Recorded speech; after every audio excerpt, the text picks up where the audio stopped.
Welcome to day 25's Build Habit session. Today you are going to learn from mistakes. You have to do this much only. You have to analyze and correct mistakes in your conversations to improve. What you have to do, you have to start making conversation with your friends or relatives or anyone you like, or you can talk to yourself also. Okay, so you find in which all places you are making mistakes and make a proper correction or get a proper clarification from an expert, like you can ask your personal trainer for help. So do that. This is very important. That is, we have to learn from mistakes. We have to do mistakes, then we can correct it from those. Okay, that is a very good idea for improving our speaking, writing, pronunciation, all those things. So do that and clarify any doubts if you have. Day 25's vocabulary is here. So I'll be giving you a set of words as usual, and you can learn the meanings and usages from it. So the first one is smell a rat. That is a usage, and that means to suspect something is wrong or that there is a deception. That is, something is going wrong or something happened as a wrong thing. That is what smell a rat means. And examples are, we'll clear this particular usage by looking into the examples.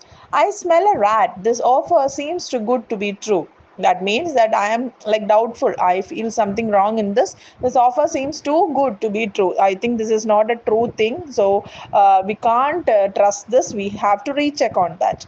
And the next sentence is, he began to smell a rat when he noticed the inconsistency in their story. That is, one group of people are telling a story, or a person is telling a story, and other person is listening. Let it be some police inquiry or something, and that police officer is like getting doubtful. That is, he can't trust that people. That is, they are like telling this, telling that, fragmented speech, everything is happening. So that person, that police officer, began to smell a rat. That means he suspect that something is wrong. That is what this usage means. And the next word is, or the next usage is in spite of. In spite of means we use always in our daily conversation, right? And now we have to make a clear understanding where we have to use that. And the meaning is despite or even though. Despite of, we will tell like that. No, that is the case. Example sentences are, in spite of the rain, we decided to go for a walk. That is, without considering that rain, or even though it is raining, we decided to go for a walk. No problem. Like, we can get wet in rain, no problem.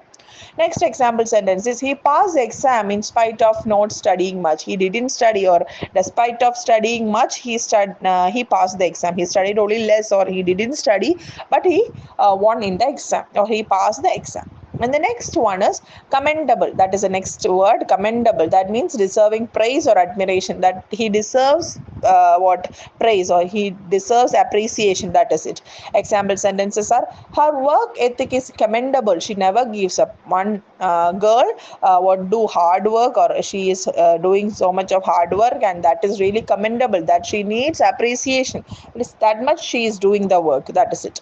And next one, his efforts to help others were truly commendable. One person, that man is helping others very much, so that is really truly commendable, because he offers help to everyone. That is really appreciating, or that really he is really doing a very good job, and that is really truly commendable. And next word is chaos. Chaos is also a like daily using word. That is, we always use in our conversations. Chaos means complete disorder, confusion, or state of extreme disturbance. It is in fully chaotic situation, we will tell like that. Example sentences are, the situation was complete chaos after the announcement. Some good announcements or some emergency announcements came, and that made the situation more chaotic, or it was a confusion in everyone. Everyone got a real confusion. That is, what to do, how to pass the situation, or all those things. People are confused. That is, they are chaotic, in a chaotic situation. And the next example is, there was chaos at the airport due to delayed flights. The flights got delayed, and the passengers were really confused what to do, how to travel, all those things. There was a confusion between the passengers. So that is the chaotic situation. And the next one is wrap up. Wrap up means to finish or conclude something. That is, let's wrap up. That means let's stop this and let's conclude. That is it. Example sentences are, let's wrap up the meeting and head out for lunch. That is, the team is telling that, or the team head is telling that, let's finish with this meeting and we can go out for lunch. It's lunchtime, we can go out. And the next sentence is, we need to wrap up the project by tomorrow. A team is discussing about the project, and the team head is telling that, the team leader is telling that, we have to complete the project by tomorrow, or we have to finish the project by tomorrow. Okay, that is the thing. And next one is wind up. Wind up means to bring something to a close, finish, or end. That means that we are doing with some project or some assignments, and we want to come to the close, or the come to the finishing point at the earliest. We have to wind up at the earliest. Example sentences are, it's getting late, let's wind up the discussion. That is, the day is getting dark or getting late, we have to come close to the conclusion part. And the next one, we should wind up the event soon, people are getting tired, the people are getting so very tired, we have to start thinking of concluding the event.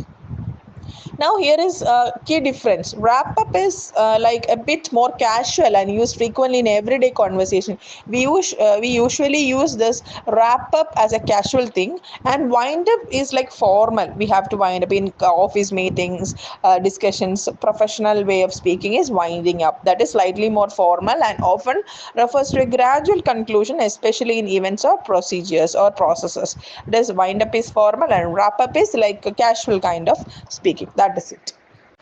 Here is the vocabulary activity for day 25. As usual, 6 words are given here. You can start constructing sentences using each of the words, and you can record the sentence that you created and send it to your personal trainer and ask whether there are any mistakes or not. If any mistakes there, you please correct it and make it as a right sentence. Calling activity for day 25, and the topic is my best friend. That is a very interesting topic now. So you can talk about many things about your friend. You can talk about your best friend and what makes them special, what are the specialities they are having. All those things you can speak to your personal trainer, and you can share your memories you have created together and how they supported you, or how the best friend supported you.